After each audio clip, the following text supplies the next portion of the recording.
1% of dudes rapping, they ain't nice as me. 98% ain't live the same type of life as me. The judge gave me life and then they sent me where the life is be. That level 4 with depth and vice, the type of stuff they like to see. Two choices, fight or flee. I refuse to die a chump. I never been a mark, but damn, it's scary when that riot jump. I seen dudes cry, get pumped, and some sexually brutalized. Knew a dude who lost his life and he was only doing 5 year-long racial fights when homie all you do is ride. Lonely days and nights up in a hole causing suicide. From the moment you arrive, you see the Mexican mafia, AB skinheads with big giant swastikas, pro-black philosophers, the BGF, the Kumi, and Muslims who will murk you from the nation to the Sunni. That MS was loony, quick to ride up on they rival. Even Christians went to church, hide knives up in a Bible. Political and tribal, the Crips and Damus, the Long Beach, the Hubs and the Dubs and the Grooves, the IE, the Bakersfield, the Dago Pyrus, the Hustlers quick to roll, the gangsters. Say, what's cracking, YouTube? It's your boy 16 to Life, and I'm back like I'm on a parole violation. Yard down!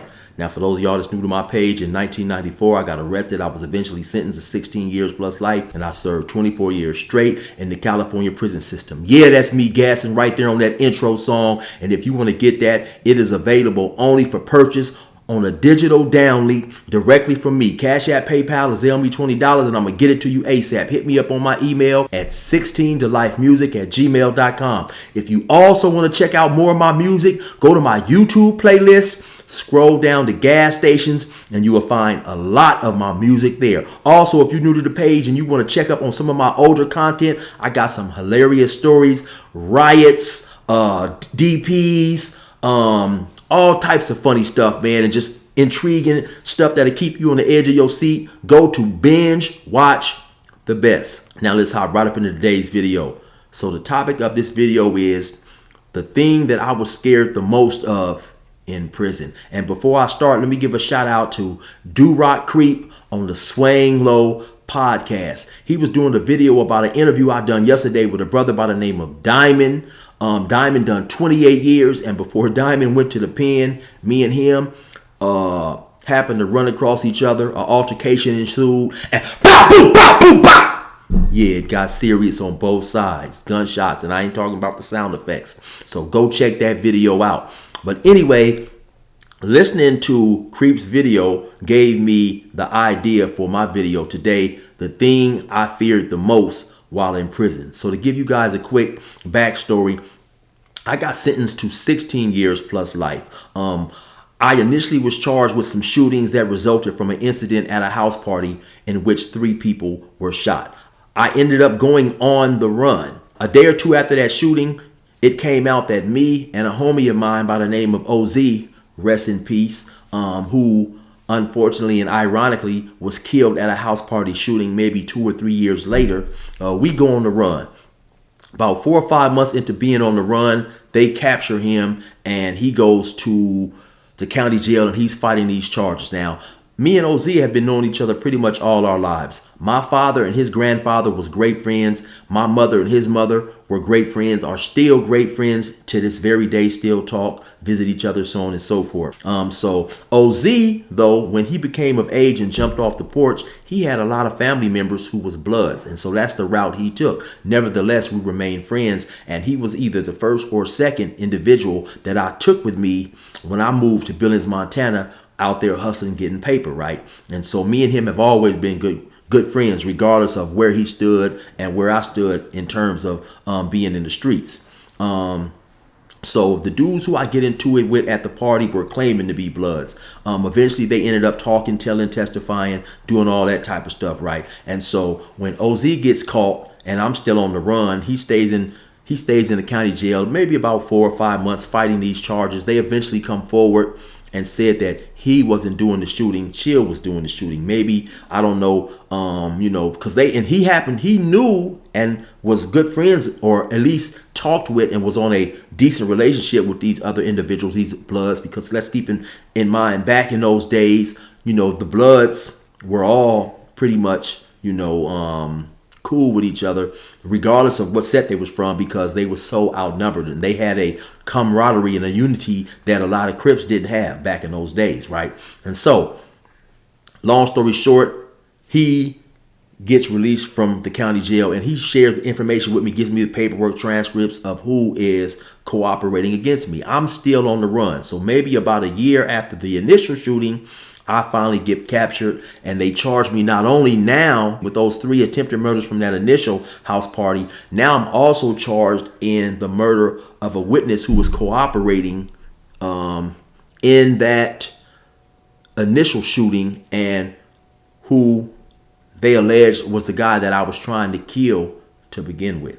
And so, long story short, I go to trial. Eventually, I'm found guilty. I get 9 years plus life. I get 9 years for great bodily injury because at the party, one dude suffered a gunshot wound to his head. And then I get a separate life sentence on the guy who they claimed that I was trying to originally kill to begin with. So I have 9 years plus life. Keep in mind, I still have a trailing murder case. Eventually, the DA drops the murder to a voluntary manslaughter if I'll plead guilty, and he's willing to run the 16 and the 9 together or concurrent, but he wants to run that separate from the life sentence. So in essence, instead of 9 plus life, now I end up with 16 years plus life. So I have to do 16 years. Half of that was 8 at that time. Then I would start doing my life sentence. After 7 years, I would be eligible for parole. So now I hit the pen. I'm young-minded, and I've never been to prison before, right? Now keep in mind, this is all going on back in the mid and early 90s, right? Way before social media, way before YouTube. So I had to learn a lot of things in terms of prison politics, and gangs and all that stuff on the fly, because I'm way down here in Riverside County in a small town called Banning. So I'm not familiar with what's going on out there in LA. LA is maybe about an hour and a half away from where I stay, but it might as well be 10 years away from where I stay, because I'm not knowing the news. I'm not knowing what's going on out there, what gangs is beefing with what gangs and whatever, right? So I have to learn about that in prison. I don't know anything about the hostilities between the Mexicans down south and the Mexicans up north. All this is foreign to me. And so I'm young, I'm in prison, but I signed up for this, and my mentality is this comes with the territory. Even though I don't want to be in prison, I know that this is a potential result of being in the streets. And let me assure you guys, not 1 second when I got arrested, not even 1 second did I ever even think about cooperating, telling, so on and so forth, because I fully embrace I fully embrace the culture. I fully embrace those gang beliefs and all that. And my reputation and being ostracized from what I believed in meant more to me than my freedom. There came a time when the district attorney actually told my lawyer, if we can find one more shooting that Chill was solidly involved in, we're going to ask for the death penalty or life without. My name was coming up in a lot of things, and let's just leave it at that. And so, like I said, though, my decision to remain in what I was a part of at that time never faltered due to my belief system, and I believed in what I was representing. So while I'm in prison, right, all this stuff, what I'm seeing is going on is exciting, and it's fun, to be honest. I'm around a bunch of Crips and Bloods that I had been hearing about for a long time. I've always been an avid reader. I didn't just start reading when I went to prison. Before I went to prison, I had a small library of a lot of books. One of the books that I had and bought while I was free was the Monster Cody book. And I had read that literally probably 5 or 6 times. And so once I finally get to prison, and now I'm running across some of these names that was in the book, this stuff was like surreal to me. I'm seeing a lot of things is going on, fights, people getting DP, stabbed. I've been on a couple yards where people have been stabbed and lost their life. And so all this stuff is, exciting. Now, at some point in time, after doing several years, doing the same thing in prison every day, in and out, after a while, that did become boring and tiresome. Pretty much you're doing the same thing, we have what we call programs, and a program is basically a routine of what a person will normally follow. Everybody's program was different, but your program may go like this. You might wake up in the morning, you go to breakfast, you come back, You sit in the cell for 5 or 10 minutes. You go to work. You may work to 2 or 3 o'clock. You get off work. You come back. You go outside to the yard. You play basketball. You work out. You shower. Whatever it is you do. Then you come back in the cell. You're locked down for an hour, hour and a half. You go to chow. You come back. They let you out for night yard. You might go out there, play chess, watch TV. You might go to the law library. Whatever it is you do, but you're pretty much doing the same thing day in and day out without deviation. Unless a fight or something breaks out and you get locked down. But for the most part, you're doing the same thing year in and year out, day in and day out, week in and week out. After a while, that does get tiresome, right? It just gets boring. You're eating the same bland, nasty food. And so after a while, maybe, I don't know, after I was locked up, maybe, 16, 15, 17 years, that stuff played out, right? But the thing that I feared the most, despite all the gangs, all the vicious individuals, all the prisons, because I started off on a level 4, 96, Salinas Valley DR, 180. Then I ended up going back to a level 4 from a 2-yard after being charged with a stabbing. Level 3, Ironwood, Kern, all these different prisons, right? CMC! And despite that prison being known to be as a soft prison, there was a lot of violence at CMC, and I'm gonna get into some of that a little later. I'm gonna describe what exactly CMC was like, but there was a lot of violence. There was a riot where a white guy was killed, a lot of stabbings, because due to the lack of politics, you would have some dudes come there, get out of line, cross the line, and you still had deadly dudes who had propensities for violence, right? And so all this stuff is going on, right? And I'm caught up in all this. I'm running across some very notorious Crips and Bloods and Southerners, all types of individuals, right? And the thing that I feared most, though, while I was in prison, was going to the parole board. When it was time for me to go to the parole board, I would get very anxious. I would pull out my transcripts. I would read about that stuff. And I literally only look at it for about maybe 2 or 3 minutes. And it would just get me so nervous and worked up. I just closed the book, put my transcripts back in the box, and set them up on the shelf. And the reason it got me so nervous is because it would make me realize that I had basically gave my life up and put my freedom in the hands of whoever the commissioners were going to happen to be that day. And the thought that I had just surrendered my life to somebody else was extremely nerve-wracking. And so basically later on, once I started taking these self-help classes, I learned what I was doing was I was in denial. Initially I thought denial was not willing to accept the crime, but denial can be many things. Denial can be where you have a lot of individuals who will get sick, but they fear of going to the hospital because they don't want to potentially hear bad news. And so that is a form of denial. Me not wanting to take a look and basically delve deep into what I had done was a form of denial. So I'm putting it away so I don't have to deal with the situation, right? So that was my biggest fear in prison, having to go to the parole board, because when I initially got to prison, even though I had life with the possibility of parole, upon talking to a lot of convicts who had been there, who was basically telling me, man, you are never ever getting out of prison due to the way the parole board and the prison and the system was set up and structured. It was disheartening and it was discouraging. So once again, I would tuck all those thoughts away and not deal with that stuff. But once it came time for me to start going to the board, I would think about that periodically, and it was the worst thing ever. Even to the point where when I'm going to the parole board, you have a small chance of getting out. And I postponed that 2 separate times. I was unwilling to even go in there because I was so scared and nervous, and in my mind thinking about, here I have a shooting where 3 people were shot. 1 individual was shot in the head and had a lobotomy. And then I go on the run and I come back and I unalive a witness.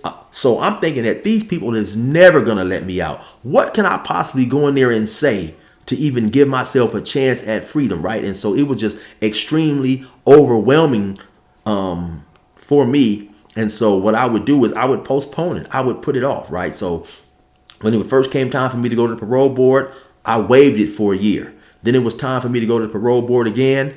I waived it for another year. Then when it was time for me to go to the parole board again, I had just been recently caught up in a riot with the Compton and Watts versus the IEs. I did a story about that on my page. Go check that out. And so the lawyer was suggesting that I waive it. So now I'm saying, hey, man, well, you know what? I done already waived it 2 times, man. So now, I want to go in there and find out what is required of me, right? Because now around that time, the parole system had been restructured and they were starting to let lifers out of prison, right? I had seen some lifers who had came to jail with a life sentence, charged with a murder in prison, and still was being paroled. So now I was starting to get a little hope. So now I wanted to go to the parole board, but this lawyer kept advising me to waive it, because at that point, when I first came to prison, since I had life for an attempted murder, the longest they could deny me 2 years at the parole board. I would have to see the parole board every 2 years. As I'm doing time, they come up with a law that now allows the parole board to deny lifers 3 years, 5 years, 7 years, 10 years, or even 15 years based on their performance in prison.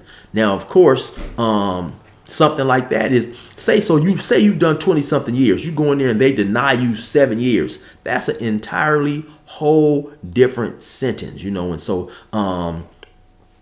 this is why the lawyer wanted me to postpone and waive more time, because I had just been recently in some trouble. And of course, I hadn't been taking self-help classes, so on and so forth. But I'm thinking like they're going to deny me anyway, right? So he was trying to prevent me from getting a long denial. But my mind was, hey, man, I want to go in there and get what they're going to give me, right? So long story short, I go to the parole board. Right before I get in there, there's an individual who I see him in the law library all the time. I run the scenario by him and he says, yeah, man, I think that you should waive it, right? So my lawyer wanted me to waive it for another year. So once I go in front of the parole board, they're unwilling to waive it for a year due to my conduct, due to my recent being caught up in a riot and a few other things, right? And so they say the amount of time, the least amount of time they're willing to agree to is 5 years. So I had to go in there and stipulate that I'm not ready for the parole board, and I agreed to waive it 5 years because my lawyer thought that I would get a lengthy denial, maybe a 7 or a 10-year denial. So just imagine having a small shot at freedom. You've been in jail because around that time I'd been locked up 15, 16 years somewhere, I don't know. And you go in there and you tell them, no, I'm not going to come back voluntarily for 5 more years, and so that was the thing that I feared the most in prison. Just imagining, what could I go in here and say? Because people fail to realize a parole board, and they tell you this right at the start of your parole board hearing. We accept the finding of the court to be true. This is not a chance to come in here and retry your trial. So basically, whatever the courts found to be true, and then if it happened to get affirmed by the appeals court, they was taking that pretty much to be true. And that's where you had a lot of lifers make the mistake of going in there trying to argue their case and blah, blah, blah. And, anything less than acceptance and understanding of what you did and who you were, you was going to get a denial. Now, you could go in there and tell the parole board, hey, they said I had on a black shirt when actually it was a green shirt. You could make some clarifications for the record, stuff like that. But just basically going in there trying to argue your case and all that and say it wasn't me in the event it really wasn't you, and you just arguing against certain evidence, you was going to go in there and get a denial. They basically at the parole board wanted to see if you understood who you were at the time you committed the crime and who are you today. So basically, quickly, at the time, I was a gangbanger. I was selfish. I didn't care about anybody. I was reckless. I was dangerous to myself and others. And today, I'm a very caring person. I don't gang bang. I respect life, so on and so forth. It's a little bit deeper than that, but that's pretty much the gist of it. And that's what the board wanted to make sure that any lifer that they would grant parole understood that. Right now, this is before I took all these classes and stuff. This is before they started coming up with these self-help classes that taught us these type of things, right? So for me, it was extremely terrifying, knowing that I had basically surrendered my freedom and put my life in the hands of some strangers. And a lot of times these parole board commissioners are ex-law enforcement, ex-wardens, ex-prosecutors, and so they are already anti-prisoner anyway. They are pro prison sentence, they are pro people being in prison, they are pro incarceration, right? And so it was just extremely nerve-wracking, doing time with individuals who had been in there 30 years, 35 years on a 7 to life sentence, 10 years to life, 15 to life. And this dude has been sitting in prison 35 years. So I'm thinking I don't have a chance in the world, right? So that was the most terrifying thing for me in prison, thinking about having to face the parole board. So people may wonder, well, eventually, how did you end up coming home? So eventually the parole board and things got a total overhaul and was restructured, right? And so they eventually done away with all that stuff. They took a look at a lot of the commissioners who was unfairly denying people. They changed a lot of the commissioners, and most importantly, they came up with they called the youth offender parole hearing. There was a study done, and this study is accepted pretty much all through the United States, that an individual's mind does not develop until the age of 25. Parts of the brain that are responsible for being impulsive, understanding the consequences, and things of that nature does not fully develop until the age of 25. So if you happen to commit a crime that carried a life sentence and you was under the age of 25, they was going to give special weight and consideration to them facts, along with some other things, along with you being disciplinary free in prison, along with you, now understanding who you are today as opposed to who you were back then. What were some of the factors, the causative factors of your crime and things of this nature, right? And so those things were very instrumental and helpful in allowing me, as well as many, many other lifers, to be paroled and eventually come home to their family. But for me, that was just something that was terrifying, thinking that here I am, I've been charged and convicted of an incident where 3 people were shot, and then I also have been pled guilty to basically taking the life of a witness who was participating in my initial charges. And so all that was just terrifying to me, right? So people ask me a lot of times, hey Chill, what was the most terrifying thing in prison? And that's what it was for me. Anyway, y'all already know what it is. It's your boy 16 to life. Resume normal program. These niggas ain't who they say they is, so beware. Fuck what they sayin', cause these cowards ain't playin' fair. They shoot at you shoot at them, they snitch, and they don't care. Fuck gang bangin', I'd rather be a square. These niggas ain't who they say they is, so beware. Fuck what they sayin', cause these cowards ain't playin' fair. They shoot at you shoot at them, they snitch, and they don't care. Fuck gang bangin', I'd rather be a square. Yeah, I swear to God, the game is cold, homie. What you mean? I popped on a pussy ass nigga after he stole on me. What happened next? That nigga came to court and told on me. Put that on something. I sold my soul, homie. Called the highway patrol on me, plus the sheriffs and cops. He told him my name was Eric and I carried a Glock. Soon as you start blowing shots, them niggas going to tail. Don't have a meeting with the cops and then you going to jail. They'll tell him about the shooting, take him, show him as well. DA trying to see your cash, they gon' throw him the nails. They wanna throw me up in the cell and have me with a L again. Back to strip searchers and guards, read my mail again. Have me far away in the bay, I'm talking Pelican. Eating cold ass soy burgers and warm gelatin. I'm far too intelligent to fall for that twice. Niggas yelling gang gang and ain't about that life. And they'll turn that right in front of your face. Get you found guilty plus 100 years on the case. Your mama in the court with tears running all on her face. Her baby shackled feet, hands and waist. Goddamn, these niggas ain't who they say they is, so beware. Fuck what they sayin', cause these cowards ain't playin' fair. They shoot at you shoot at them, they snitch, and they don't care. Fuck gang bangin', I'd rather be a square. These niggas ain't who they say they is, so beware. Fuck what they sayin', cause these cowards ain't playin' fair. They shoot at you shoot at them, they snitch, and they don't care. Fuck gang banging, I'd rather be a square. Yeah, doing life's no joke. I been where the apes been. You ain't really bout that smoke.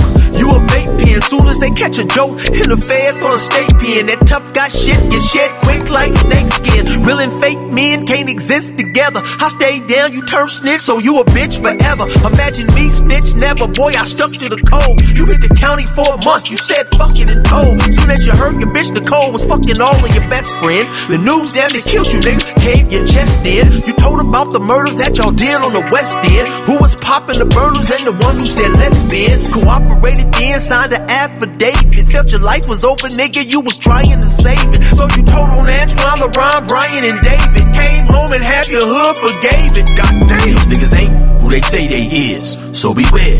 Fuck what they sayin', cause these cowards ain't playing fair. They shoot at you, you shoot at them, they snitch, and they don't care.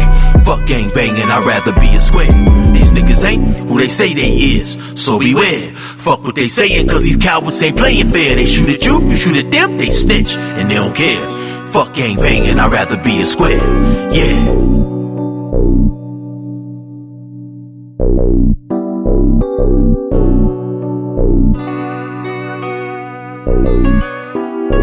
Thank you.